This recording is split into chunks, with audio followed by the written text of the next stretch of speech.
Setiap bulan April, bangsa Armenia mengingat kembali sebuah tragedi kelam yang terjadi 1 abad yang lalu, ketika Kesultanan Utsmani memaksa jutaan orang yang tinggal di Anatolia Timur atau Armenia bagian barat pergi ke Gurun Suriah dan dibantai sepanjang perjalanan hingga tiba di lokasi. Sebelum membahas tragedi kelam ini lebih lanjut, pastikan terlebih dahulu Anda telah melakukan subscribe pada channel ini dan menghidupkan lonceng notifikasi agar tidak ketinggalan video-video kami berikutnya.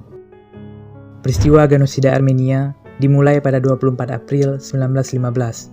Dalam peristiwa kelam ini, ada sekitar 600.000 hingga 1 juta orang Armenia yang terbunuh dengan berbagai cara yang mengerikan. Di samping itu, masih ada banyak lainnya yang diculik, disiksa, diperkosa, dan dirampas harta bendanya. Orang-orang Armenia adalah bangsa yang telah mendiami wilayah Kaukasus di Eurasia selama sekitar 3.000 tahun. Untuk beberapa waktu itu, kerajaan Armenia dapat dikatakan adalah sebuah entitas yang independen. Kemerdekaan politik Armenia berakhir kala gelombang invasi dan migrasi orang-orang berbahasa Turki yang dimulai pada abad ke-11. Ketika Turki Utsmani berdiri pada abad 15, wilayah Anatolia Timur masuk ke dalamnya. Pada awal abad ke-20, diperkirakan ada sekitar 2,5 juta orang Armenia yang tinggal di wilayah kekhalifahan Turki. Meski demikian, orang Armenia masih tetap mempertahankan identitas etnis dan keagamaan mereka. Mereka diberikan hak otonom oleh Turki, dan bahkan banyak laki-laki Armenia yang direkrut menjadi tentara Utsmani. Akan tetapi, sebagai bangsa minoritas dalam sebuah negara, orang-orang Armenia juga pernah mendapatkan perlakuan buruk. Pada masa Sultan Abdulhamid II misalnya, sepanjang tahun 1894 hingga 1896, pasukan Sultan membantai antara 100.000 hingga 200.000 orang Armenia.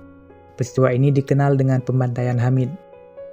Pembantaian Hamid terjadi sebagai respon pemerintahan Turki Utsmani atas gejolak revolusi orang Armenia yang menuntut hak-hak sipil dasar dan kesetaraan mereka.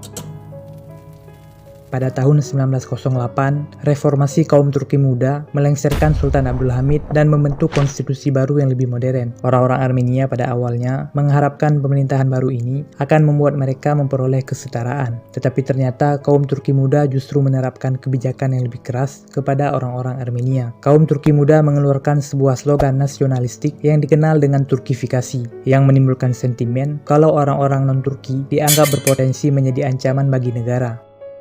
3 serangkai revolusi Turki muda yaitu Talaat Pasha, Enver Pasha, dan Cemal Pasha pada awalnya menyeru perlawanan kepada Sultan Abdulhamid.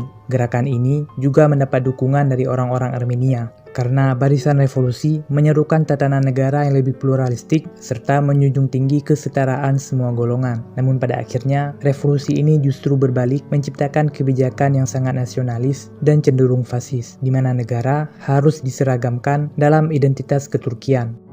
Hanya orang-orang Turki atau setidaknya mereka yang mau meninggalkan identitas lama dan menjadi orang Turki yang berhak menjadi bagian dari negara Turki yang baru.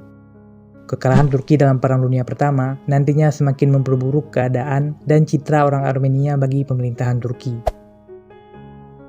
Pada tahun 1914, Turki melibatkan diri dalam Perang Dunia Pertama dan bergabung dengan poros Jerman serta Kekaisaran Austria-Hungaria. Otoritas Utsmani mengelorakan semangat keagamaan bahwa perang yang mereka ikuti adalah perang suci melawan orang-orang Kristen, kecuali negara-negara yang menjadi sekutu mereka. Sepanjang perang, orang-orang Armenia mendapatkan sentimen kalau mereka justru lebih berpihak pada kemenangan sekutu. Karena dengan demikian, tujuan mereka akan lebih mudah tercapai. Tuduhan ini tidak sepenuhnya salah. Ketika perang semakin memanas, orang-orang Armenia justru mengorganisir batalion sukarela yang membantu Rusia dalam perang sepanjang wilayah Kaukasus. Sebagai contoh, akibat buruk dari pembelotan orang Armenia adalah kekalahan Turki dalam pertempuran Sarikamish. Para elit penguasa Utsmani menimpakan kesalahan kepada orang-orang Armenia yang dianggap pro-Rusia. Banyak tentara Armenia di Legiun Utsmani yang dimutasi, dipecat dengan tidak hormat, atau bahkan dibunuh. Peristiwa ini menjadi pintu pembuka dimulainya genosida Armenia. Bulan April tahun 1915, genosida Armenia dimulai. Tidak hanya di lingkungan militer, pemerintah Turki mulai menangkapi dan membunuh kalangan intelektual Armenia. Selanjutnya, pasukan Utsmani mulai menyisir desa-desa Armenia di perbatasan Rusia dan membantai penduduk di sana. Puncaknya, warga sipil Armenia dipaksa keluar dari rumah mereka dan dipaksa berjalan melalui gurun Mesopotamia tanpa makanan atau air. Hal ini merupakan perwujudan dari kebijakan deportasi orang-orang Armenia dengan dalih mengancam keamanan negara. Kebijakan deportasi dikeluarkan ditegakkan melalui sebuah undang-undang yang disahkan pada bulan Mei 1915 oleh Parlemen Turki. Proses deportasi ini berlangsung sangat kejam. Ratusan ribu hingga jutaan orang Armenia digiring keluar dari kampung halaman mereka, menyusuri lembah dan gunung menuju kamp konsentrasi di gurun Suriah. Mereka dipaksa berjalan tanpa makanan dan air. Aksi ini diawasi langsung oleh pejabat sipil dan militer Utsmani. Sepanjang perjalanan, banyak orang Armenia yang dianiaya, diperkosa, dibunuh, dan bahkan disalib. Bahkan gerombolan penjahat dan bekas narapidana sengaja dilepas untuk menyerang iring-iringan orang Armenia yang terusir. Pemusnahan massal merupakan bagian dari upaya Turkifikasi. Populasi orang Armenia sangat banyak, sehingga mengubah mereka menjadi orang Turki tentu tidak mudah, dan pada akhirnya berujung pada proses asimilasi paksa dan pembunuhan massal. Ratusan ribu orang Armenia mati dalam deportasi. Mereka dibunuh sepanjang perjalanan, atau mengalami kelaparan dan wabah penyakit setiba di kamp pengungsian di Suriah. Jumlah korban diperkirakan berkisar antara 600.000 hingga 1 juta orang. Dari sekitar 2 juta orang, pada tahun 1922 hanya tinggal sekitar 380.000 populasi orang Armenia di wilayah Kekaisaran Utsmani. Gerakan Turkifikasi juga menargetkan anak-anak yatim piatu Armenia yang diambil dan diserahkan kepada keluarga-keluarga Muslim. Selain itu, ada banyak perempuan Armenia yang diperkosa, dijadikan sebagai budak atau dipaksa menikahi laki-laki Turki.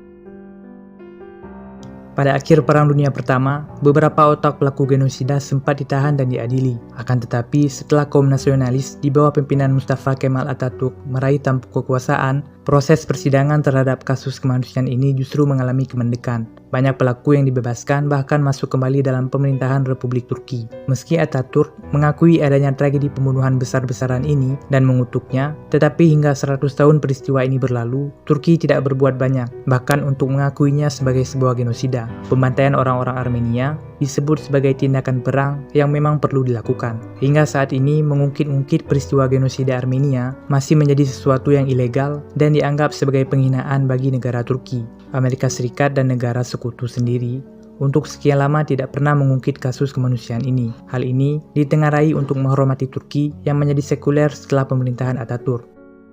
Sejauh ini ada 20 negara yang mengakui tragedi genosida Armenia.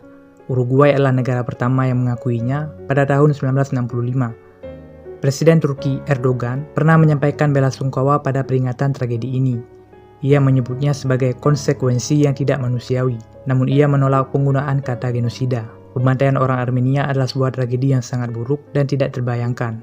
Hingga saat ini, ia masih menjadi sebuah isu sensitif bagi negara Armenia maupun Turki. Orang-orang Armenia ingin agar peristiwa yang dialami oleh leluhur mereka dibuka dan diakui secara terang benderang.